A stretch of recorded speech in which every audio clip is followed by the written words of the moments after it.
தேவனுடைய பிள்ளைகளே, இயேசுவின் நாமத்தில் உங்களை அன்போடு கூட நான் வாழ்த்துகிறேன். இந்த நாளிலே நம்முடைய தேவனை ஸ்தோத்திரம் பண்ணி உயர்த்தி ஆராதிப்போம்.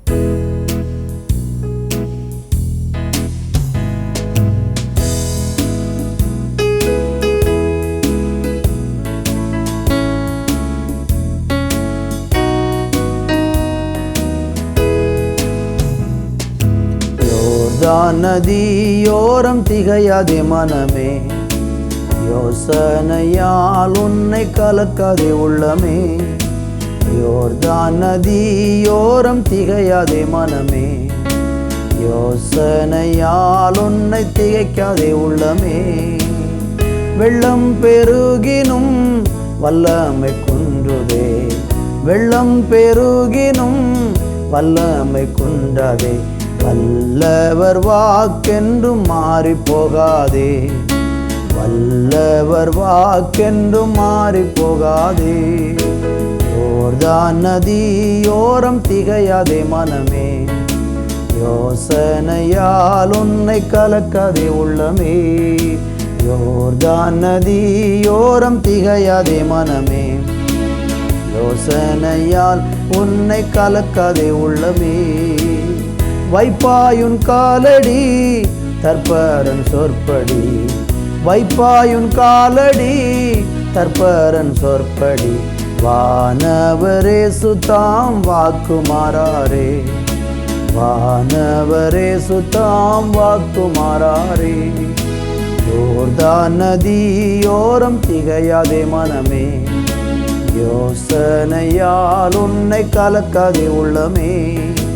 யோர்தான் நதியோரம் திகையாதே மனமே, யோசனையால் உன்னை திகைக்காதே உள்ளமே. ஆண்டவரே, உங்கள் பரிசுத்த நாமத்தை நாங்கள் எல்லாரும் சேர்ந்து ஆவியில் ஒருமனைப்பட்டு உயர்த்துகிறோம். அப்பா, இந்த நாளை கிருபையாய் கொடுத்ததற்காக உமக்கு நன்றி. தேவ பிரசன்னம் தொடர்ந்து எங்களை எல்லாரையும் ஆளுவதாக, வழி நடத்துவதாக. இயேசுவின் நாமத்தில் பிதாவே, ஆமேன், ஆமேன். அன்பான தேவனுடைய பிள்ளைகளே, இந்த நாளிலே நம்ம தியானிப்பதற்காக யோசுவாவின் புஸ்தகம் 11ஆம் அதிகாரம் 23வது வசனம். அப்படியே யோசுவா கர்த்தர் மோசேயினிடத்தில் சொன்னபடியெல்லாம் தேசம் அனைத்தையும் பிடித்து அதை இஸ்ரவேலருக்கு அவர்கள் கோத்திரங்களுடைய பங்குகளின்படியே சுதந்திரமாக கொடுத்தான். யுத்தம் ஓய்ந்ததினால் தேசம் அமைதலாய் இருந்தது. ஒரு அழகான வேத வசனம் இங்கே சொல்லப்பட்டிருக்கிறது. யுத்தம் ஓய்ந்ததினால் தேசம் அமைதலாயிற்று. விசுவாச வாழ்க்கையில், கிறிஸ்தவ வாழ்க்கையில் யுத்தம் அல்லது போராட்டம், பிரச்சனைகள் என்பது எல்லாருக்கும் நியமிக்கப்பட்ட ஒரு பாதையாக இருக்கிறது. கிறிஸ்தவ வாழ்க்கையில் பிரச்சனை இல்லாமல், போராட்டம் இல்லாமல், நெருக்கங்கள் இல்லாமல் நீங்கள் முன்னேறி செல்வது என்பது முடியாத ஒரு காரியமாக இருக்கிறது. நெருக்கங்களும் கஷ்டங்களும் துன்பங்களும் போராட்டங்களும் கிறிஸ்தவர்களுக்கு தேவனால் முன்குறிக்கப்பட்ட ஒன்றாக இருக்கிறது.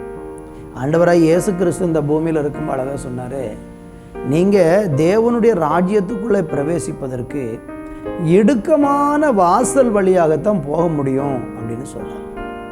பரலோகத்துக்கு போகிற, ஜீவனுக்கு போகிற வாசல் இடுக்கமும் வழி நெருக்கமுமாக இருக்கிறது என்று இயேசு போதித்தார். இந்த உலகத்தில் தேவனுடைய பிள்ளைகள் அவர்களுடைய வாழ்க்கையில் நிறைய பாடங்களை கற்றுக்கொள்வதற்காக, நிறைய நல்ல அனுபவங்களை கற்றுக்கொள்வதற்காக இந்த உலகத்தில் பாடுகளின் வழியாக சென்றுதான் நாம் நிறைய மேன்மைகளை அடைய இருக்கிறோம். ஒருவேளை நீங்கள் கேட்கலாம், பாடுகள் இல்லாமலே ஒரு பாதையை ஆண்டவர் ஏன் நமக்கு உண்டாக்கக்கூடாது என்று நீங்கள் சில நேரம் ஒரு கேள்வி எழுப்பலாம். நல்ல கேள்விதான், நியாயமான கேள்விதான். எல்லாருக்கும் அப்படிப்பட்ட விருப்பங்கள் தான் இருக்கிறது. பாடுகளே இல்லாமல், கஷ்டமே இல்லாமல் நம்ம பரலோகத்துக்கு போகிற அளவுக்கு நம்முடைய பயணம் இருந்தால் ஆசீர்வாதமாக இருக்குமே என்கிற விருப்பம் நல்ல விருப்பம்தான். ஆனால் மனுஷனுடைய இருதயம் எப்படிப்பட்டதாக இருக்குதுன்னா, மனுஷன் எல்லா காரியத்திலையும் எப்பொழுது நிறைவடைந்து ஒரு குறைவுமே இல்லாமல் அவன் நிறைவடைகிறானோ அப்போதான் மனுஷனுடைய இருதயம் கெட்டு போகிறது. கஷ்டம் அனுபவிக்கும் போதும் துன்பம் அனுபவிக்கும் போதும் வேதனைப்படும் போதும் மற்றவர்களை குறித்து சிந்திப்போம், மற்றவர்கள் மேலே கரிசனையாக இருப்போம். நமக்கு பிரச்சனைகள் நெருக்கங்கள் வரும்போது தான் நம்முடைய வாழ்க்கையில் மனத்தாழ்மை உண்டாகும், பாவத்தை விட்டு ஓய்ந்திருப்போம், பரிசுத்தமான வாழ்க்கைக்கு நேராக திரும்புவோம். அப்படி பரிசுத்தமான ஒரு வாழ்க்கை வாழ்ந்து பரலோகம் செல்லணுங்கிற ஒரு பாதையை கர்த்தர் வைத்திருக்கிறதுனால அந்த பரிசுத்த பாதை நமக்குள்ள தானாக வராது. அது பாடுகளின் வழியாக மாத்திரம்தான் அந்த பரிசுத்தமான ஒரு வாழ்க்கை நமக்கு கிடைக்கும்.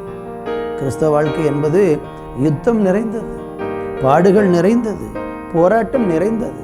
ஆனால் அதில் ஒரு பெரிய ஆசீர்வாதம் என்னன்னு கேட்டிங்கன்னா, அந்த பாடுகள் மத்தியிலையும் போராட்டங்கள் மத்தியிலையும் நம்முடைய ஆண்டவராகிய தேவன் நம்ம கூட இருந்து யுத்தம் பண்ணுவார். அவர் நம்மளை ஒரு நாளும் சும்மா விட்டுற மாட்டார். அங்கே நீங்கள் 18வது வசனத்தை படிக்கும்போது வேதம் சொல்லுகிறது, யோசுவா நெடுநாளாய் அந்த ராஜாக்களோடு யுத்தம் பண்ணினான். கானானுக்குள்ளே வந்தாச்சு, ஆனால் நெடுநாள் யுத்தம் யோசுவாவுக்கு நடந்தது என்று சொல்லி நம்ம பார்க்க முடியும். 1-2 யுத்தம் இல்லை. யோசுவா சந்தித்த யுத்தத்தினுடைய எண்ணிக்கை 12ஆம் அதிகாரம் 9லிருந்து 24 வரை படித்து பாருங்க. கடைசி வசனம் சொல்லுகிறது, திர்சாவின் ராஜா 1 ஆக இவர்கள் எல்லாரும் 31 ராஜாக்கள். 31 ராஜாக்களிடத்தில் யோசுவா யுத்தம் பண்ணி தான் கானான் தேசத்தை சுதந்திரிச்சார். நம்முடைய விசுவாச வாழ்க்கையிலையும் பலவிதமான பாடுகள், நெருக்கங்கள், கஷ்டங்கள், துன்பங்கள் இதெல்லாம் வருகிறது எதுக்காகனா நம்மளை நல்லபடி உருவாக்குவதற்காக தேவன் அனுமதிச்சிருக்கிறார். அதனால் பாடுகளை கண்டு சோர்ந்து போகாதீங்க, விசுவாசத்தில் உறுதியாக இருங்க, தேவன் மேலே நம்பிக்கையில் தரித்திருங்க. தெய்வம் நம்முடைய வாழ்க்கையில் அற்புதம் செய்து ஆசீர்வாதமாக நடத்துவார். அதில் 10:42 இப்படியாக சொல்லுகிறது, அந்த ராஜாக்கள் எல்லாரையும் அவர்கள் தேசத்தையும் யோசுவா ஒருமிக்க பிடித்தான். இஸ்ரவேலின் தேவனாகிய கர்த்தர் இஸ்ரவேலுக்காக யுத்தம் பண்ணினார். அப்போ கர்த்தர் நமக்கு என்ன செய்வார்னா யுத்தம் பண்ணுவார்.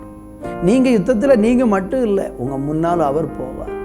உங்களுக்கு வருகிற பிரச்சனையில் நீங்கள் மாத்திரம் இல்லை, தேவன் உங்கள் கூட இருப்பார். உங்களுக்கு வருகிற போராட்டத்தில் உங்களை தனிமையாக விட்டுட்டு போக மாட்டார், துணை நின்று யுத்தம் பண்ணுவார். எனவே இந்த நாட்களில் சோர்ந்து போக வேண்டாம். வாழ்க்கையில் பல கஷ்டங்களை அனுபவித்து துன்பப்பட்டு மனம் சோர்ந்து போயிட்டீங்களா? இந்த செய்தியை கேட்கிற நீங்கள் யாராக இருந்தாலும், ஒருவேளை இயேசுவே யாருன்னு எனக்கு தெரியாது, ஆனால் நான் ரொம்ப பிரச்சனையில் இருக்கேன்னு சொல்கிறீங்களா? இந்த பிரச்சனையான சூழ்நிலை இயேசுவின் இடத்துல வந்துருங்க. நீங்கள் தனிச்சிருந்து யுத்தம் பண்ணினீங்கன்னா உங்களால் வெற்றி பெறவே முடியாது. தோல்விக்கு மேலே தோல்வி தான் வரும். நீங்கள் ஜெயம் பெறணும்னா இயேசுவண்டைக்கு வந்தால் அவர் உங்களை யுத்தத்தில் நல்ல பயிற்சி கொடுத்து உங்களை கனப்படுத்தி மேன்மைப்படுத்துவார். ஜெபிக்கலாமா? நல்ல பிதாவே, உங்கள் பிள்ளைகள் ஒவ்வொருவருக்காய் ஜெபிக்கிறேன். இந்த யுத்தத்தில் அவர்கள் ஒவ்வொருவரும் வெற்றி பெறுவதற்கு ஒரு தெய்வ கிருபை அவர்களை சூழ்ந்து கொள்ளட்டும் என்று ஜெபிக்கிறேன். இயேசுவின் நாமத்தில் பிதாவே, ஆமென்.